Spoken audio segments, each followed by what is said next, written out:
In this section of the video, we're going to talk about Looker Studio's interface using the template that has been provided to you. So let's get started, first of all, with the menu bar. The menu bar is located right here on the top, right below the options here from File to Help.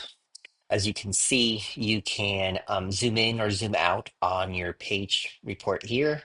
You can scroll through the pages as you wish with these controls here. Then you'll see add data, which we'll talk about a little bit later in this video. You can blend data from multiple sources as well. If you want to add a chart to this page, all you would do here is click a chart and then select from the different options. Furthermore, here you can add a control field, which allows you to control what kind of data is being shown in the charts that you've selected. Next, you can embed a URL or a link. You can add images, text boxes, lines, and shapes. This is all important, especially when you're designing the dashboard and how you want it to look like. The dashboard is this section right here in the gray, but as you can see, it's been covered. We are currently in the edit mode. Here you see that there's a view mode. When I click on this is how this actually looks like as a report. So if you were sharing this with someone else by a link, this is what it would look like. The edit mode, you can see a little bit more of what's shown here. I'm going to make sure this fits all so we can see it quite clearly. Again, this dashboard is currently showing the page selected as observation overview. This report or this dashboard has 5 different pages to look at. Also, if you wanted to switch between pages, again, you can use the control here or just use the menu option here that will quickly switch over to that page. Now, what we're going to look at is on the right side, you'll see a menu bar with data, properties, and filter bar. The filter bar just shows you here that you can quickly add filters to avoid what you're seeing. Currently, this dashboard has been set up with a default view of the default campus that can be changed and customized how you wish. Now, we're going to talk about data first. Data will show the connected resources. In this example of a dashboard, the multiverse campuses spreadsheet is the main one. Now, what you're going to see here is these are all the different variables or the resources that you can use. These correspond to the columns from your Google Sheet. Next, properties. I'm going to turn off data. Property shows you basically when you select one of these charts or controls, the properties menus pops up. Usually this will have 2 sections, the setup and the style. If you wanted to change the chart type, you can select here and select a different one. Currently, I selected here. This is a table, okay, and it's showing me the table properties. What setup allows you to do is basically customize what data is being shown in there, from showing you the data source where it comes from, the dimension, what variable we're looking at. In this case, we're looking at campuses. The metric, what are we counting? In this case, this is showing the record count of how many campuses are shown here. Default campus here is only showing 1. According to this, there's only 1 observation, okay? Going a little bit further down, you'll see that you can filter this as well. This comes very handy if you want to include or exclude certain information in that chart. Next, range dimension. This will show you that basically the default is the timestamp. You can select the date as well based on your Google Sheet if it has a timestamp column and a date column. Further down, it'll show you how many rows you can show. If you want, you can show like a maximum of, let's say, 20 rows, and then you can use pagination, which allows you to basically like a book page. You can scroll through different pages based on the amount that you've selected. Further down, you can sort from ascending or descending order. In this example here, I was just doing that. So if I was to select just, let's say, all of them, now it's showing this to me in alphabetical order, the campuses. Here's showing me in an alphabetical order the observers and how many observations they've done, the departments and how many observations total. And this table has been converted into a bar graph, which we'll talk about a little bit more in just a bit. I hope this is a good opening overview of the interface of Looker Studio. In the next section, we're going to talk about this overview page by page and explain how each of these sections work.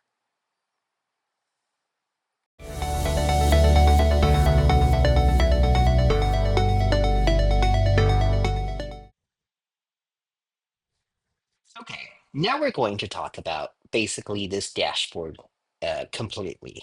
And we're going to get started with one little button up here, the reset button. I want you to be careful with the reset button, especially if you share your dashboards with others. They will have a reset button and it will reset it to whatever the default is. According to this one, it's been defaulted to a default campus. Okay. So we're going to look at first is the observation overview. And this up here, the campus control, which has been selected here. When you click down, this is the default campus, and I made it that way. I don't have to, and you don't have to. It can just be shown where it shows all of them actually like this, or when you can just select only one campus. Now, this campus control is a report level control. What that means is over here in, excuse me, right here in arrange, you can make it a page level control, which means if I change the campus, it only impacts just this page alone. If I make it a report level, which it already is right now, it impacts the entire report, all 5 pages. So for right now, what I'm going to do is I'm just going to select Starfleet Academy. Okay. And as you can see, this page and all the other pages will have Starfleet Academy information on it.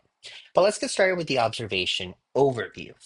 Here you'll see the date range. This will be reading from, and I can tell you right here from the properties, it'll just be reading from a specific date range that you can select, or you can choose pre-selected date ranges that Looker Studio provides you with.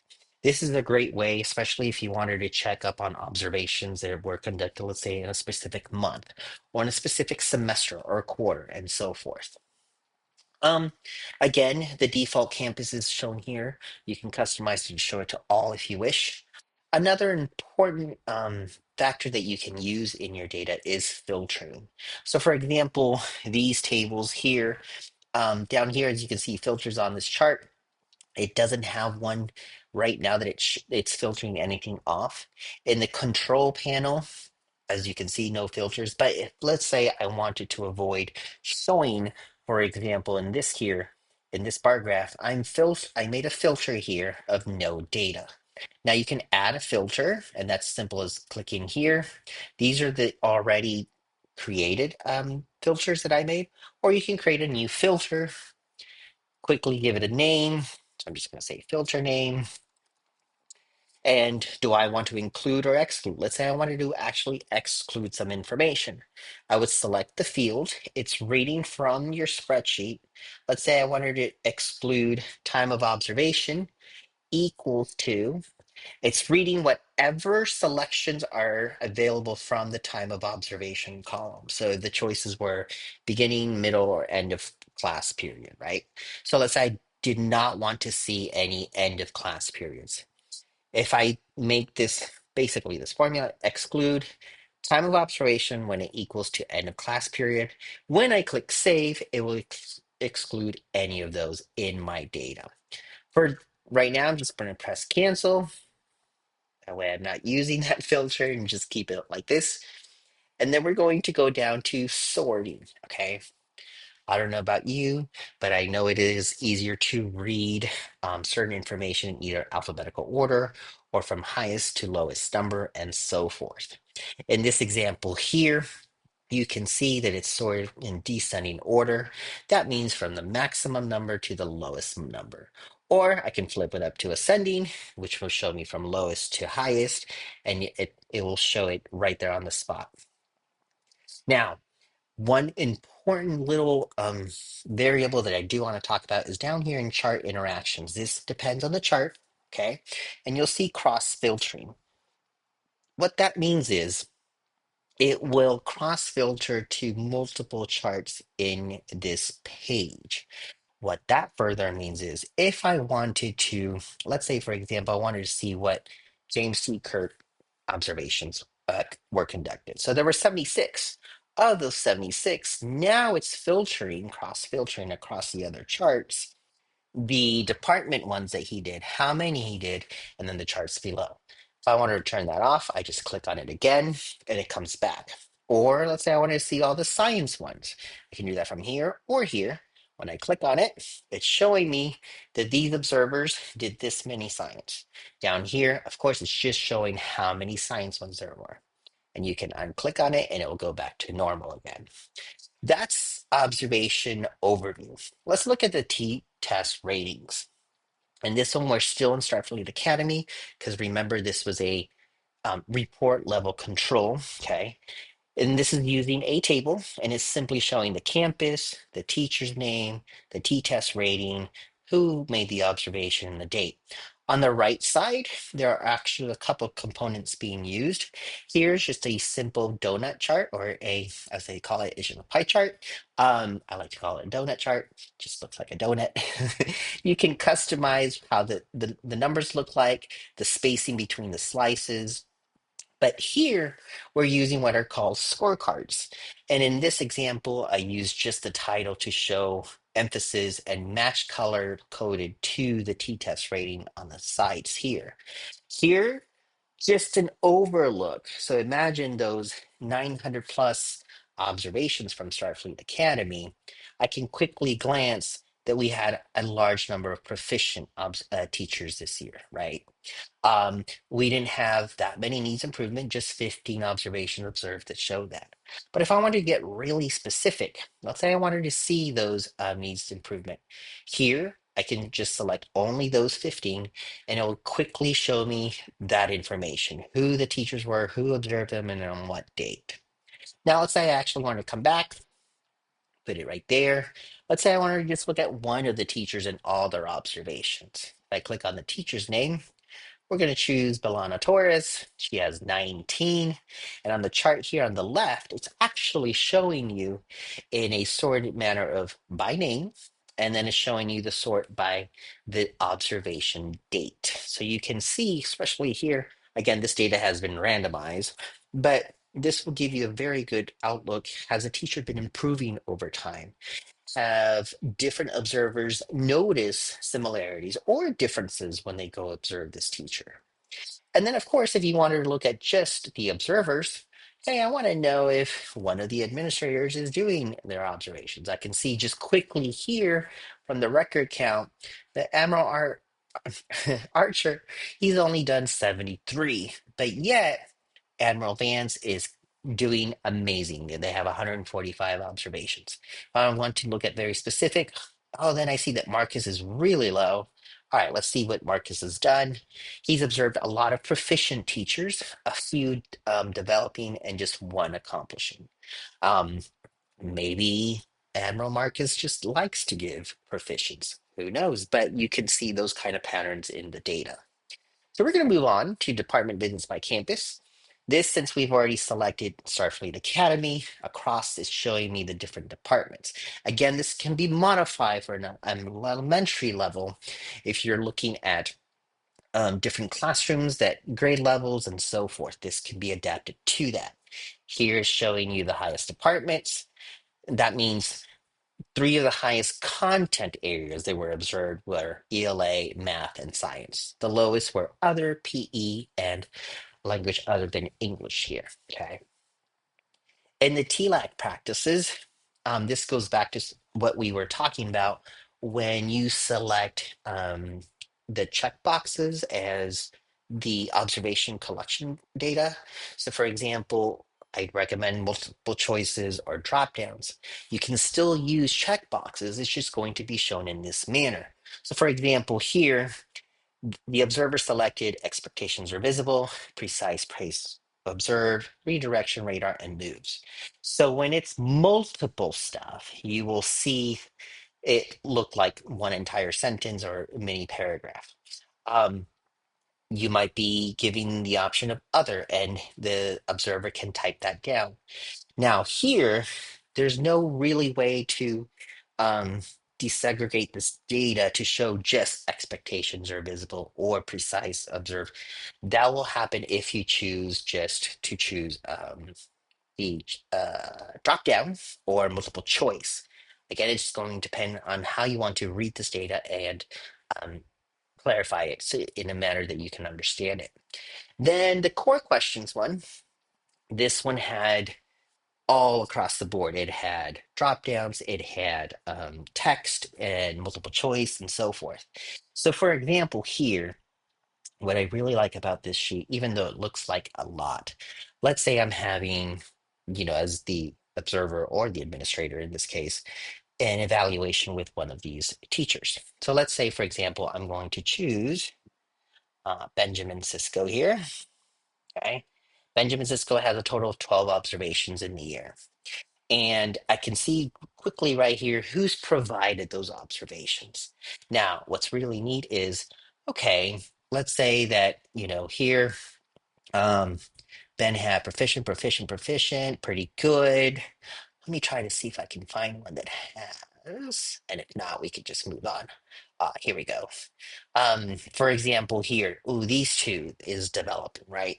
So I want to see what was developing, what was noticed in that observation. So all I have to do is click on it, and it will cross filter, okay, the information from the other questions.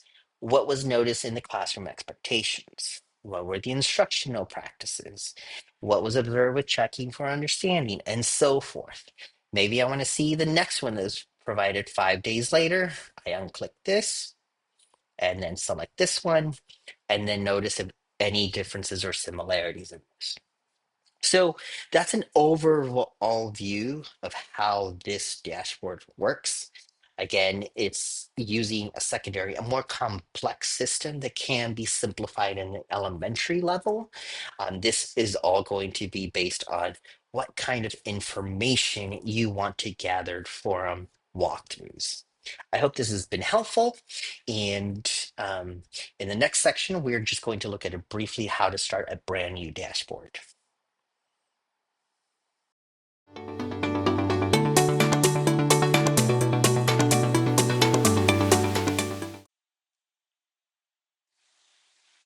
For this section, we're going to talk about how to quickly start a brand new dashboard.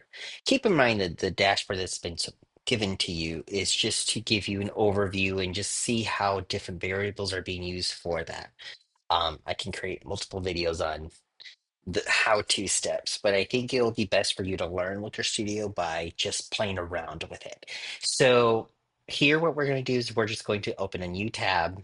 We're going to go to lookerstudio.google.com, and it will open up Looker Studio. All you want to do is click on the plus, and keep in mind that this part of creating your dashboard should be done after your data has started to be collected or you've already collected all your data. As you can see here, you can click on Google Sheets. Again, there are different ways to add data, even with Microsoft Excel as well. And you would just click the spreadsheet that has all your information in it, or you can use blend and select each one at a time. I made it easy to just have all the data in one location. So now what's going to happen is you have a blank report here. It's a blank page. I'm going to turn off the filter bar really quick. And remember in the other videos we talked about the data that's collected is going to show you the main spreadsheet and then the column selected here. What I'm going to do is I'm just going to quickly add a chart. I'm going to use a table and just click on it really quick, and it automatically selects certain variables for you. In this case, what it did, it selected the dimensions would be the emails, and it counted how many times a specific email was found. For example, here, this email was found 195 times.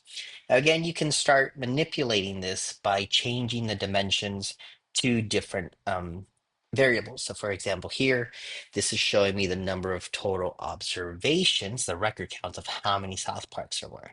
Here, it's going to be very specific. Again, I do recommend you just start playing around with this. If I wanted to have more information here, so let's say, for example, I wanted to see campuses and departments. Now this changes a little bit. It's showing me that Starfleet Academy for ELA, there's a total of 188. Again, play around with this. You can change the different chart types once you find one type of information. So, does this work in a different way? So, this is showing you now, okay, we chose a bar graph.